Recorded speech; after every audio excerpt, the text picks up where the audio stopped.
सलाम, नमस्ते, सत श्री अकाल। मैं हूं रजा और आप देख रहे हैं रजाग्राफी की इंटरनेशनल प्राइम टाइम रिपोर्ट, जिस रिपोर्ट के अंदर एक ही वीडियो के अंदर पूरी दुनिया की खासकर बड़ी बड़ी खबरें बहुत ही आसान जबान में आपको दिखाई और समझाई जाती है।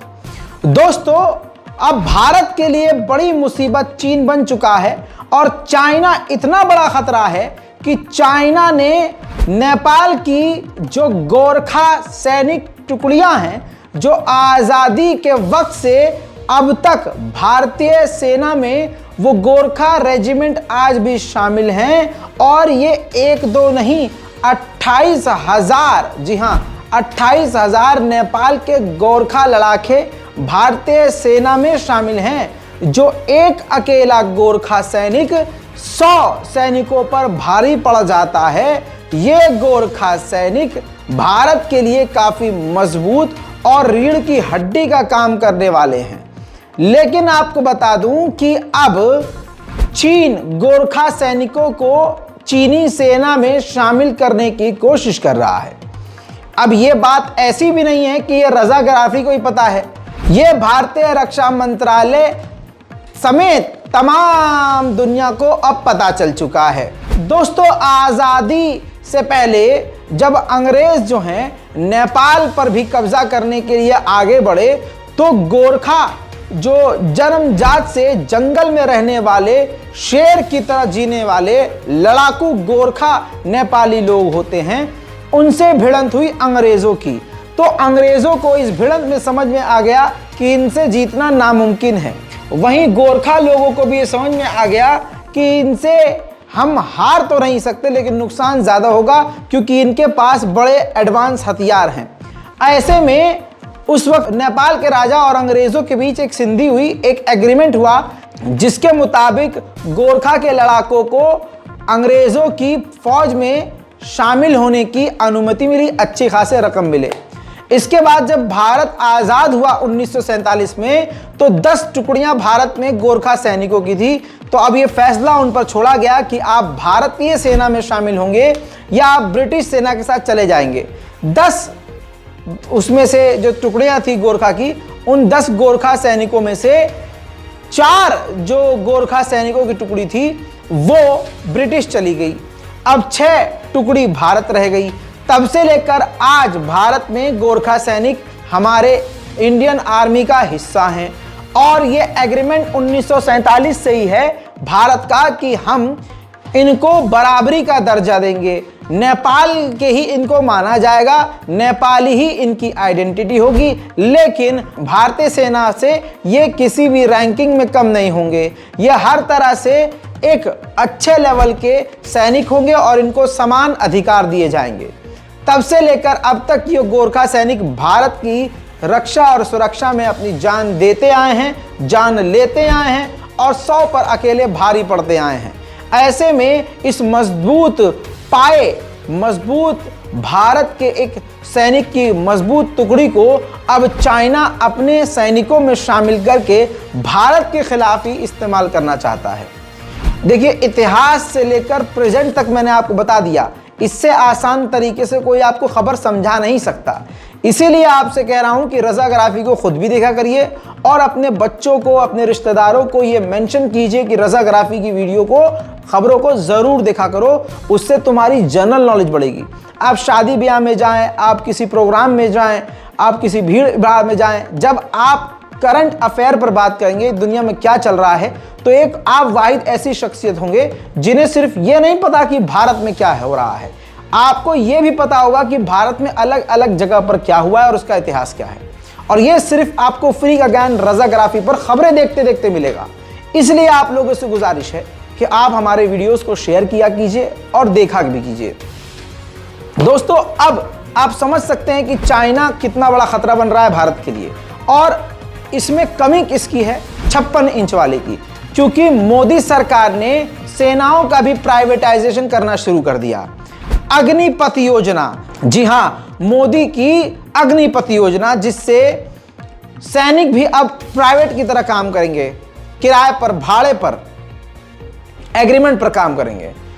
उस 4 साल के एग्रीमेंट के अंदर वो 4 साल तक अग्नि वीर के जो सैनिक हैं 4 साल तक सेना में होंगे, उसके बाद वो रिटायर हो जाएंगे। इसका डर चाइना नेपालियों को दिखाकर कह रहा है कि आप वहां अगर जाएंगे भी तो अग्निपथ योजना है, और अग्निपथ योजना के तहत आप 4 साल में रिटायर हो जाएंगे। 4 साल में आप कितना कमाएंगे और फिर उसके बाद क्या करेंगे? ये एक मोदी सरकार की गलत और घटिया रणनीति की वजह से हमारे सैनिकों को, मजबूत सैनिकों के एक हिस्से को अब अपनी तरफ घसीटने की चाहत में चीन है। और चाइना का फ्यूचर मकसद क्या है, आने वाला जो उसका मकसद है वो क्या है? चाइना हमारे सैनिकों की एक बड़ी टुकड़ी को अपनी सेना में गोरखा को शामिल करेगा। हमारे पास गोरखा की 6 टुकड़ियां हैं, वो आगे आने वाले समय में 12 बनाएगा, और जब जंग होगी खुदा न खास्ता हमारी उससे, तो गोरखा सैनिक गोरखा से ही लड़ रहे होंगे, और इतनी खराब और भयावह स्थिति हो जाएगी कि भारत की हालत खराब हो सकती है। इस वक्त इंडियन आर्मी, इंडियन नेवी और हमारी जो एयरफोर्स है, तीनों सेनाएं पूरा दम लगाकर चीन की हर हरकत पर नजर रख रही हैं, और तमाम बड़े हथियारों को चीन के खिलाफ तैनात किया गया है। लेकिन यह कितनी बड़ी खबर है कि गोरखा सैनिकों को अपनी तरफ लुभा रहा है मोदी के एक गलत स्टेप की वजह से। मोदी सरकार का जो वो आया है अग्निपथ योजना, उसका पूरा भरपूर इस्तेमाल चीन कर रहा है। अच्छा, पाकिस्तान के विदेश मंत्री बिलावल भुट्टो को हमने मीठा समझा, लेकिन वो यहाँ आके आदमी बड़ा खट्टा निकला यार। भारत की टेरिटरी में आके, भारत के मतलब एक स्टेट में आकर, गोवा में आकर मीडिया के सामने अगले इंसान ने पूरे ही भारत को धमकी दे डाली। बिलावल भुट्टो ने पत्रकारों से बात करते हुए सीधा धमकी दे दी, खुली धमकी, कि वक्त आने पर ऐसा जवाब देंगे कि याद रखा जाएगा। पहले ये सुनिए। नहीं यार, आप एक ऑब्वियसली हम इस चीज़ को मज़ाहमत करते हैं, और वक्त पे एक ऐसा जवाब देंगे कि हमको याद रहेगा, मगर इसका ये करना ही इनका पैटीनेस को दिखाता है। It is a show of their arrogance to the world कि to hell with international law, to hell with United Nations Security Council resolutions, to hell with any bilateral agreement. India will hold their events in Kashmir. What they'll find is they will be unable to achieve 110% attendance because other people will not compromise on their morals. हाँ, देख रहे हैं हिम्मत। इसके बाद बिलावल भुट्टो ने कई बातें कही कि भारत ने इंटरनेशनल लॉ का उल्लंघन किया, भारत ने कानून तोड़ा, भारत ने यूएन का रेजोल्यूशन तोड़ा, भारत ने हमारी टेरिटरी में घुसकर हमला किया, हमारे कश्मीर का कब्जा किया, और हम तो खुद चाहते हैं कि भारत जो है हमसे अपने रिश्ते ठीक कर ले, बस 2019 वाले मामलात में दोबारा पहुंच जाए, यानी धारा 370 वाला खेल जो चल रहा है वो ख़त्म हो जाए, और जो पहले जैसा था 2019 से पहले ऐसा वैसा हो जाए। ये तमाम चीज़ें कही हैं। ये सीधा सीधा भारत के अंदर घुसकर भारत को धमकी देने जैसा है। भारत और पाकिस्तान के ताल्लुकात हैं, ये कहना तो बिल्कुल ही सही है कि उसूली तौर पे पाकिस्तान पीपल्स पार्टी का मौक़िफ़ आज से नहीं, हमेशा से ये रहा है कि भारत के साथ हम अपना रिलेशंस को नॉर्मलाइज करना चाहते हैं। ये हमारा तकरीबन हर मैनिफेस्टो का हिस्सा होता था, और इसी कॉन्टेक्स्ट में शहीद मोहतरमा बेनज़ीर भुट्टो ने अपनी कोशिशें की, सदर ज़रदारी ने अपने दौर में अपने कोशिशें की। मगर जो नया सूरत हाल है वो अगस्त 5, 2019 का जो यूनिलैटरल इलीगल एक्शंस थे भारत के, जिससे उन्होंने ना सिर्फ इंटरनेशनल लॉ को वायलेट किया, जिनसे इन्होंने ना सिर्फ यूनाइटेड नेशन सिक्योरिटी काउंसिल के रेजोल्यूशंस को वायलेट किया, मगर हमारा बायलैटरल अरेंजमेंट्स को भी वायलेट किया by taking these unilateral steps.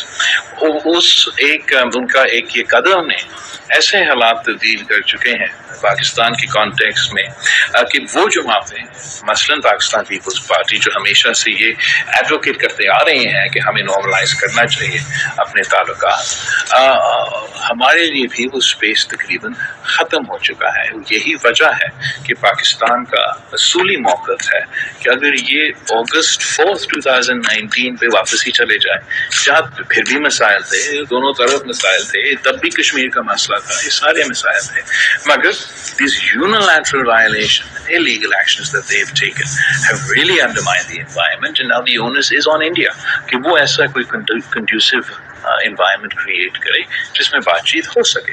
अगर आप बातचीत करते हो तो बातचीत का कंक्लूजन में एक डॉक्यूमेंट आना है, एक एग्रीमेंट आना है जिसमें हमने भी साइन करना है, उन्होंने साइन करना है, और इस एक एक्शन से इन्होंने अपने बायलैटरल एग्रीमेंट्स को वायलेट किया है, अपना इंटरनेशनल कमिटमेंट्स को वायलेट किया है। बस दोस्तों, बिलावल भुट्टो के इस बयान के बाद पूरे ही हिंदुस्तान में आग फैल गई है। पाकिस्तान के लोग तो खुशियां मना रहे हैं कि हाँ भाई भारत के अंदर घुस के धोया है और ये किया है वो किया है, लेकिन अब जो भारत के साथ एक दो पॉइंट बातचीत के खुले भी थे वो पूरी तरह से बंद हो गए हैं। भारत के विदेश मंत्री इनसे ज़्यादा भड़क गए और मुंह तोड़ जवाब बिलावल भुट्टो को दे डाला। उन्होंने यानी भारत के विदेश मंत्री जयशंकर ने साफ कह दिया कि पाकिस्तान की जो होम मिनिस्ट्री है ना, ये जो पूरा विदेश मंत्रालय है, ये खुद टेररिस्ट स्पोक पर्सन है, ये टेररिस्ट ऑर्गेनाइजेशन है, पूरा पाकिस्तान एक आतंकवाद है। सुनिए। As a foreign minister of an SCO member state, Mr. Bhutto Zardari was treated accordingly. As a promoter, justifier, and I'm sorry to say spokesperson of a terrorism industry, which is the mainstay of Pakistan, his positions were called out and they were countered, including at the SCO meeting itself. So let me come to the specifics. दोस्तों, इतना ही नहीं, दूसरे press conference में जब पत्रकारों ने पूछा कि वो भुट्टो साहब कह रहे हैं कि 2019 वाले मामलात में चले जाइए, जो धारा 370 हटाई है उसको दोबारा से तो इस पर उन्होंने कहा कि जागने की उन्हें ज़रूरत है, उठकर कॉफ़ी पीजिए, वक्त बदल चुका है।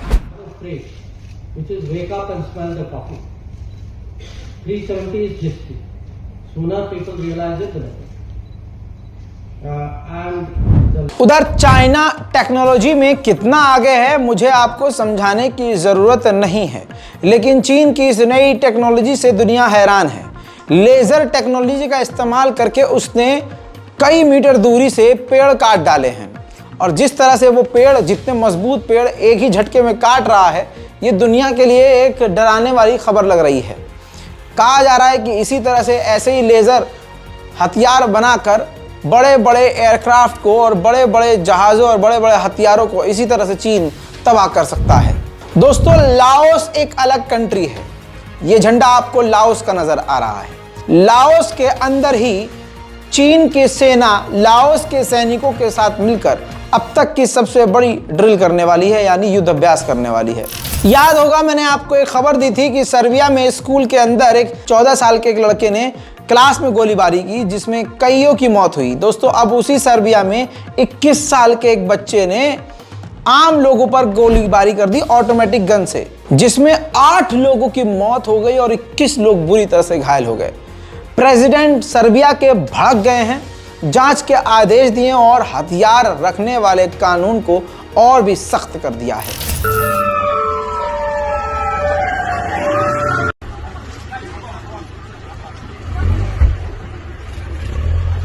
उधर अफ्रीका के देश कांगो में भी जबरदस्त, बहुत ही दिल दहला देने वाली बाढ़ आई है, जिसमें 176 लोगों की मौत हो चुकी है और अभी डेड बॉडीज नहीं मिली हैं। हजारों लोग बेघर हैं और लाखों घरों को टूटते हुए देखा गया है। ऐसे ही जापान में जलजला यानी भूकंप आया 6.2 मैग्नीट्यूड का, जिसके बाद इस भूकंप में एक की मारे जाने की खबर है और 20 से ज्यादा घायल हैं।